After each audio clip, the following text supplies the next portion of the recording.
G'day mate, and welcome to Captain History with me, Ginny. Today I want to cover nuclear. I want to cover everything nuclear. I want to cover how to get from uranium ore all the way up to some uranium fuel rods. I want to cover nuclear reactors themselves, how to get power out of them.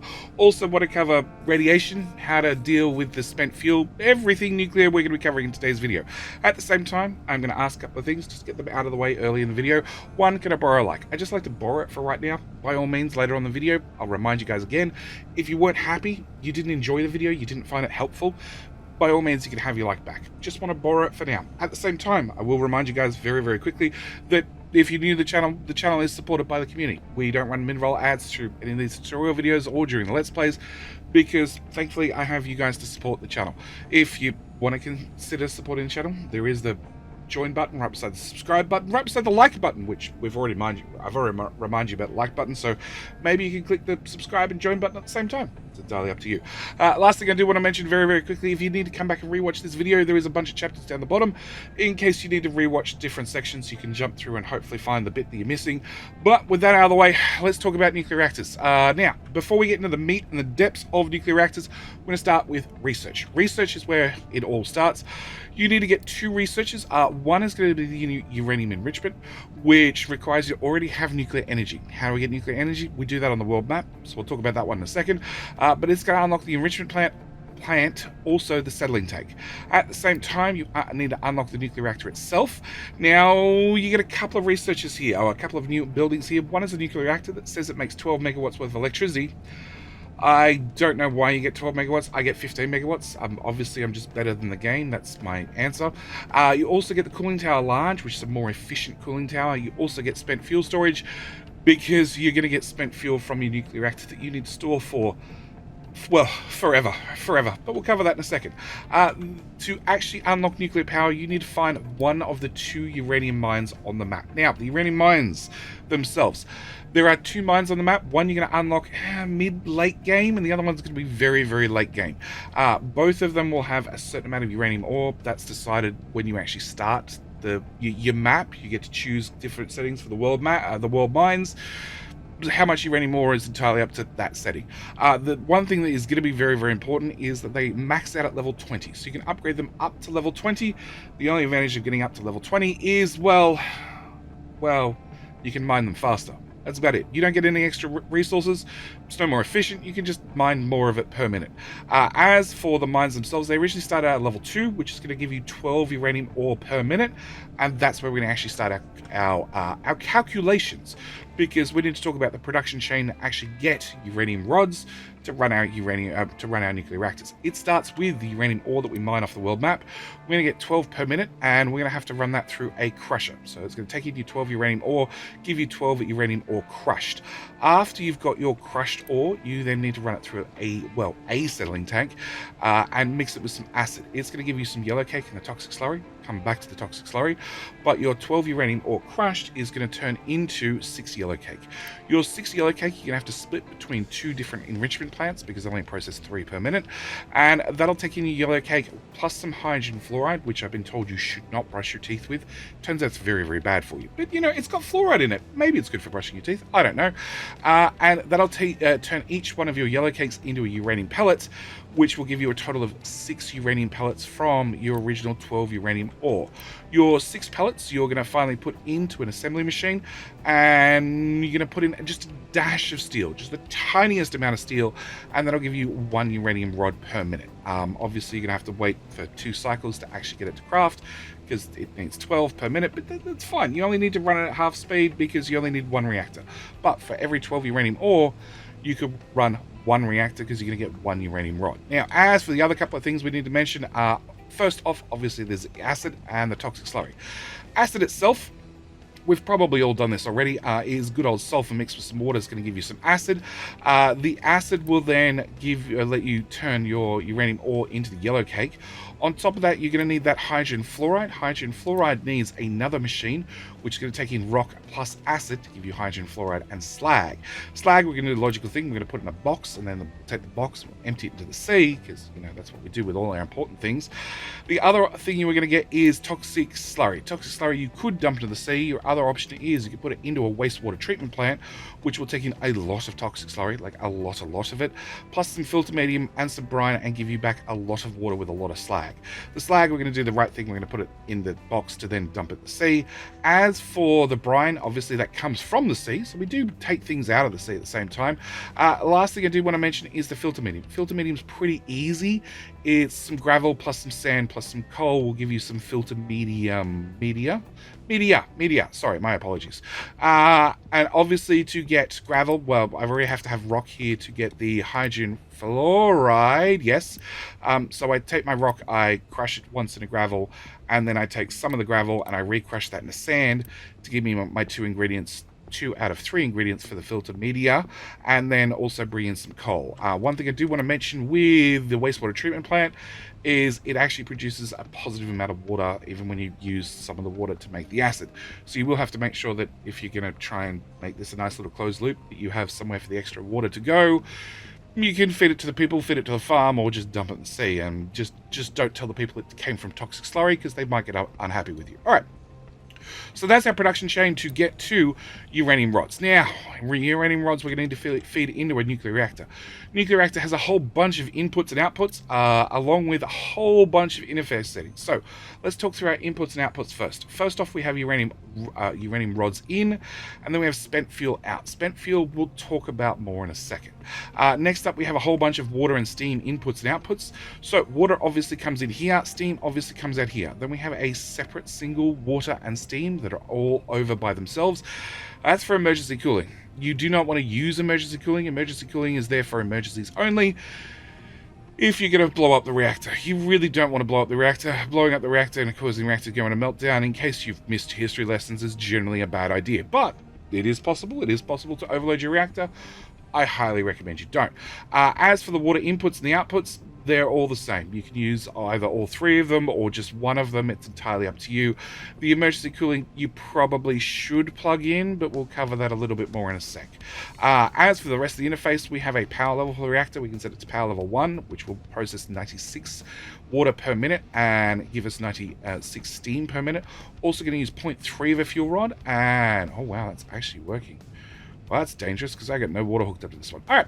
Also use 0.3 of a fuel rod per minute, and give you 0.3 of a spent fuel per minute. At level 2, it's 192 water with 192 steam with 0.666666 uranium rods, and same goes for the fuel. And at level 3, it's 288 water with 1 uranium rod per minute and 1 spent fuel per minute. So if you have 12 uranium ore coming in, you can therefore run 1 reactor at full speed, giving you 288 steam per minute, which is a lot of steam. Okay, a couple of things we're going to talk about really quickly. First off, let's talk about spent fuel. Spent fuel is pretty easy. You need to put it in spent fuel storage. It's going to be a brand new item you've got under the storage category, I guess. So it is a special underground storage facility that can be safely manage any radioactive waste material without causing any danger to the island's population, leaving a legacy for the next generation to overcome. Yeah, it's going to be fuel storage you're going to need to keep forever. There is no way to get rid of it. You can't offer it to another colony because no other settlement wants it. You can't recycle it. You can't dispose of it. You can't dump it in the sea. You can't undermine it. You can't dump materials on top of it. It's basically stuck there forever. And also only holds 5,000 fuel. Spent fuel, that is. Once it's full, well, you need to build another one. Now, you can have a certain amount of spent fuel exposed to the atmosphere without any of your lovely people getting any radiation sickness. It's about 125 fuel. As you can see, I have this lovely belt wandering around here that has 118 fuel on it, just going around the loop. If I go over about 125-ish, we're going to start having radiation sickness from the local inhabitants. So you want to make sure that you have less than 125 fuel exposed to the atmosphere. And when I say exposed to the atmosphere, I'm talking about on belts or in reactors waiting for trucks to pick up, anything like that. You want to stay under that 125 limit. Okay. On top of that, the spent fuel storage, once it's full, you can pause it. You can pause it. You don't need to keep running it. It doesn't require maintenance. It does require some power and some people whilst it's manned. But once it's full, pause it. You don't need to keep running it. So you can save a little bit, but yeah, expect to, especially if you want to go heavy into nuclear, expect to have a couple of spent fuel storages littered around the map, just to, you know, store that away for future generations to deal with. All right, as for reactors themselves, let's talk about our first reactor. Our first reactor, I actually have this one set up with some of the new technology that we actually grabbed with the nuclear research. So this one's running at power level 2, and I actually have, I have, first off, all the water coming into one of the 3 ports. This one I haven't hooked up any emergency cooling, because I'm very, very confident we're not going to overload this reactor accidentally. We might overload this one intentionally, but I'm not going to overload this one accidentally. The water needs to keep coming in continuously. As we can see, we have a reactor heat level. Green is good, red is bad. If I pause the input pipe, we're going to see that the heat eventually goes up. We need to dissipate what water is already stored in the reactor, and then after we do that, we'll see that the reactor has no active cooling and temperature will start going up. Now, as I said, green is good, red is bad. You do not want to hit red, and you definitely don't want to get to the end of the line. As soon as we hook water back up, things start returning to normal. Same goes for steam. If I pause the steam output pipe, and we just give this a second, we're going to see the steam is going to fill up inside of the reactor itself. It can't dispose of steam, cooling stops, and the heat starts running away again. This is why we have the emergency cooling. We'll talk further about the emergency cooling in a second. Yeah, you're back up and running. Helps if I unpause the game. There we go. All right, in this particular reactor, I am choosing to run power. I have 3 power plants here. Each one of these, well, each row has 2 turbines using 96 steam, with another low pressure turbine using another 96 depleted steam, running 2 power generators, giving me a total of 5 megawatts worth of power each. So in this particular case, I am getting 5 megawatts, 10 megawatts, 15 megawatts, a lot higher than the 12 megawatts that the game says that I can get from a nuclear reactor. So, you know, there's that. But one thing I have with this system is, once we get that 96 depleted steam out of the system, I need to obviously convert that back to water. There's a couple of options to do that. One is you can use the cooling towers we've had up until now, which for every 2 steam you put in, you get back 1 water. You lose 50% in the conversion process. We got access to the cooling tower large, which is a lot more efficient. It'll take in the 96 steam and give me back 72 water, which is like a 3/4 return on our steam put in, which means with this particular reactor, well, let's crank up power level 3, which should turn on the 3rd turbine. It means that I'm going to get 3/4 of the water I put into the system. Once it's converted to steam and it'll get converted back to water, I'm going to continuously have to add more water to the system. This is why I have a balancer in here that's prioritizing bringing in all the water we've converted back from the cooling towers and constantly adding new clean water to the system to make sure the reactor doesn't overheat. Because as I've shown, if the water input gets a little bit low, the reactor gets a little bit warm, bad things happen. You don't want bad things to happen. All right. Let's talk about our next reactor. Next reactor is set up for bad things to happen. This one, unfortunately, I didn't bother hooking up anything to the steam output, so it's sitting here in a red line state, ready to go meltdown any second now. This is probably the only advantage to running a reactor at power level 1. It means that you can keep adequately cooling it, sort of, using the emergency cooling only. So the emergency cooling brings in water through this extra input and outputs the steam through this extra output. Now, a couple of things I do want to mention. It doesn't seem to actually bring in 96 water on power level 1. It seems to bring in a little bit less, and it definitely outputs a little bit less steam as far as I can tell. Testing this is very awkward, to say the least, so I might not be 100% accurate. But what I can tell you is the 32 water here is it's like a water tank. It has its own built-in water tank, and if we were to pause that pipe really quickly, we can see this would start dropping down, which would be okay as long as I resume the water input reasonably quickly and it doesn't overheat. Same goes for the steam output. If I pause that, we'll see that this will start to build up, and if this hits 100%, active cooling stops, which is also very bad. Now, as for the reactor itself, green is good, red is bad. We're sitting on that red line, but you know, because we have the emergency cooling, it's kicking in, keeping us under control. If I take this up to power level 2, pretty sure we can't have emergency cooling keep up with things. No, we're going past the red line. Past the red line is bad. If we keep going past the red line and we reach the end of the line, very, very, very bad things happen. We should go into a meltdown any second now. Oh, look, we went to a meltdown. So a couple of things happen when we go into a meltdown. We'll pause the game really quickly. First off, we reach critical temperature and the nuclear reactor, the reactor is shutting down. So first thing you're going to notice is power level is set to 0. At the same time, it was quickly overheated and is shutting down. So we're going to have a whole bunch of uranium rods that were in the reactor are going to get kicked out instantly as spent fuel, so you're going to waste some potential energy that you could have turned into proper steam. It's just going to get kicked straight back out of the system. The other thing we're going to notice is the reactor heat goes through the roof. Now, the reactor heat going through the roof is okay because we have the emergency cooling. This is one of the times the emergency cooling kicks in, no matter what, and it's going to actually bring this temperature back down much quicker. If I don't have emergency cooling, the emergency cooling plugged in, then you're going to have to wait for the reactor to naturally cool down, which is going to take much longer. Whilst the reactor's naturally cooling down, you're going to be leaking radiation, potentially a lot of radiation. All depends on how quickly you cool down the reactor and how critical the reactor went. If it went a little bit critical, you might be okay. If you went very, very critical, i.e. we're on power level 3 with no cooling, bad things will happen. But once the reactor cools all the way back down to 0, we can then turn the reactor back on, fire it back up, and continue risking our population's lives. At the same time, we will notice that the reactor takes a bit of a damage hit.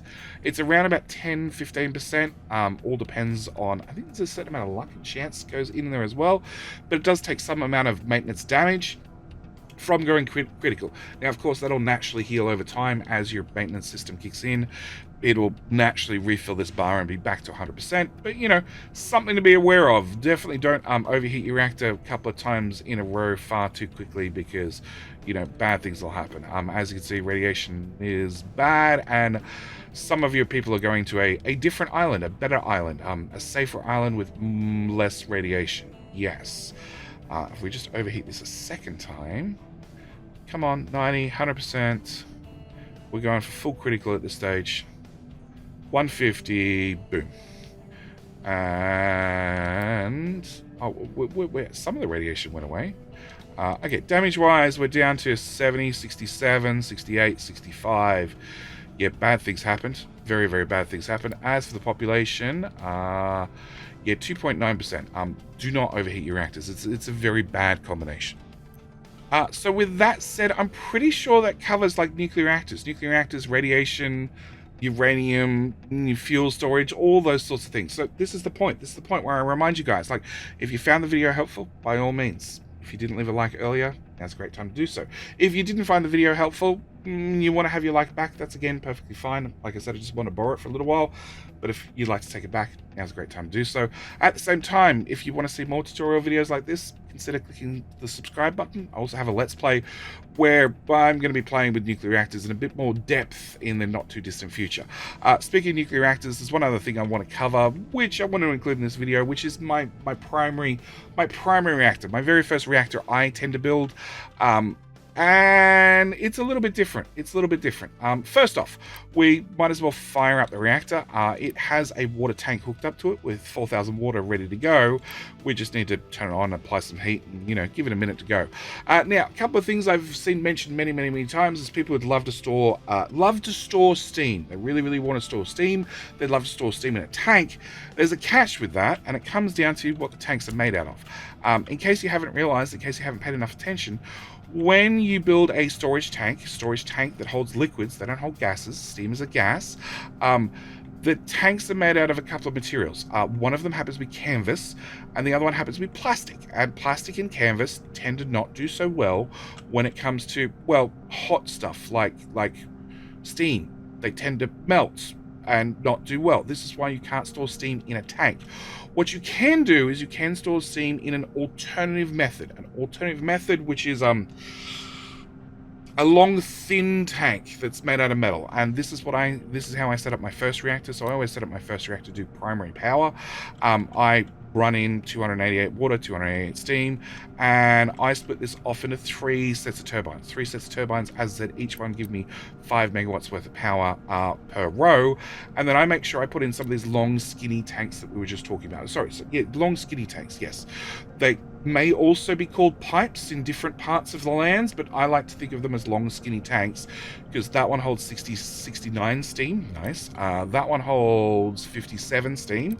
That one holds 57 steam, and this particular tank here, which is very elongated, but also very compact, holds 315 steam. So between my 3 tanks, I can hold basically only a small container, only a small fluid storage worth of steam, but you know, it's good to have some sort of buffer.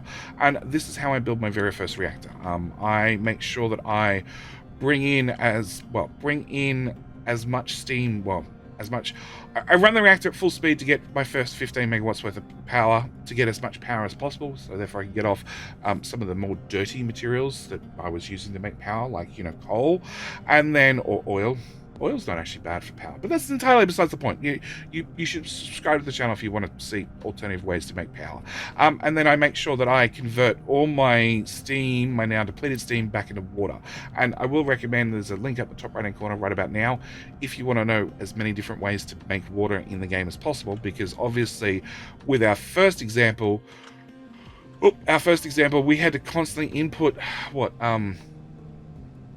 50, 60, 288 multiplied 0.25. We had to input 72 clean water into this loop all the time.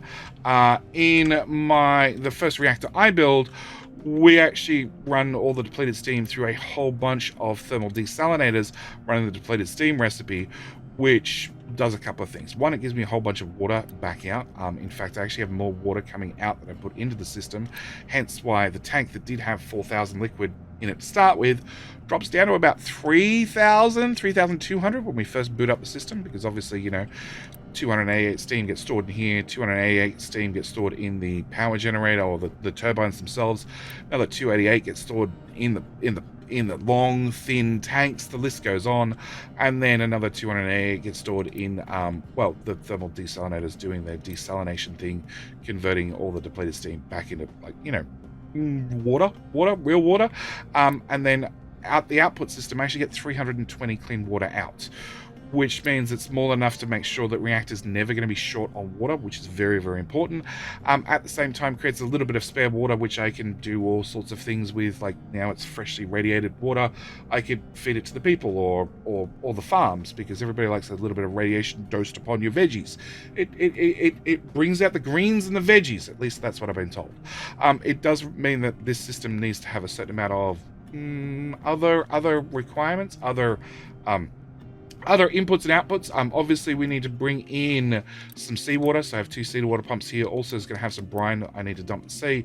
The good news is, for our very first wastewater treatment plant, we need a certain amount of brine, hence why I tend to build this right beside my uranium processing, so I have everything nicely hooked together. Also, the extra clean water that comes out of that wastewater treatment plant I can use to start buffering up to turn this reactor on, because like I said, it does need about 1,000 water to just turn on.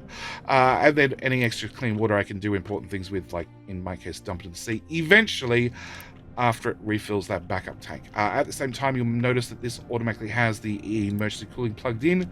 Not that I ever think we're going to have a problem, because, as I said, you know, it's a closed loop system that's a positive water system, so I don't ever think I'll need the emergency cooling, but it is there in case something happens. Lack of maintenance, maybe that would take it out. But yes, this is my first go-to reactor, mainly because it's very, very water positive.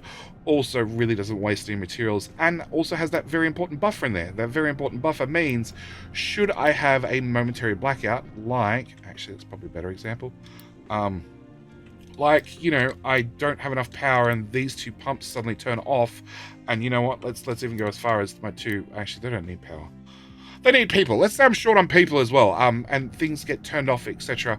I have very, very large buffers set up, which means I can keep running for a number of months before things start to back up the system. Hopefully in that time I can remember to actually come over here and just set the reactor back down to 0, and it'll cool down gracefully and everything will go fine and nothing goes bad. But with all that said, this is where I'm going to end this particular video. This is my little introduction into nuclear power. This is how I set up my first nuclear power plant. This is the production chain to go through nuclear power and actually get the uranium rods to get your nuclear up and running. Don't forget there are 2 mines on the map. Each will do 12 uranium ore per 2 levels, so per 2 shifts. So for every extra reactor you want, you're going to have to upgrade the mine at least 1 more level and set another two crews on there to get an extra reactor. But nuclear is fairly safe as long as you make sure you have a spent fuel storage that you're happy to have 5,000 spent fuel sitting in there forever, which you could never ever get rid of. Anyway, with all that said, this is where we're going to end it. Thank you guys so much for watching. Do hope you've enjoyed. Don't forget there is a playlist down in the description if you want to see more tutorial videos like this. But with all that said, I'm out. Thank you for watching. See you next one. Bye.